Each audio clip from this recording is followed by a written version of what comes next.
বিয়ে কি শুধু আয়োজন নাকি ইবাদত?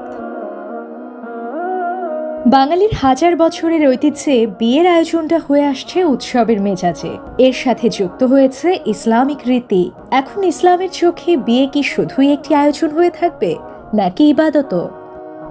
ইসলাম বলছে দুটোই হবে। ইসলামের দৃষ্টিতে মানুষের জীবনের কেন্দ্র তার পরিবার এবং সে পরিবারের ভিত্তি হলো রক্তের সম্পর্ক অথবা বিয়ে। ইসলামিক পরিভাষায় বিয়েকে মিথাকুন গালেজ বা একটি দৃঢ় প্রতিজ্ঞাও বলা হয়ে থাকে। নিজের জীবনকে অর্থবহ করার মূল চালিকা শক্তি, যা বয়ে আনে পূর্ণতা, আত্মোপলব্ধি, ভালোবাসা, শান্তি এবং আশা। অর্থাৎ পারস্পরিক পূর্ণতা আনে এমন এক ইবাদত হলো বিয়ে, যাকে কিনা বলা হয় অর্ধেক দিন। আর আপনার সেই ইবাদতে পরম বন্ধুর মতন পাশে আছে প্যারাগন কনভেনশন হল। পুরো আয়োজনকে আরো সহজ করে তুলতে আগস্ট থেকে সেপ্টেম্বরের মধ্যে বিয়ের জন্য হল বুক করলেই পাচ্ছেন নিশ্চিত 55% ডিসকাউন্ট। সীমিত স্লটে বুকিং চলছে, তাই একই ছাদের নিচে সব আয়োজন পেতে আজই আপনার বুকিং কনফার্ম করুন। প্যারাগন কনভেনশন হল, এক ছাদের নিচে সকল সুবিধা।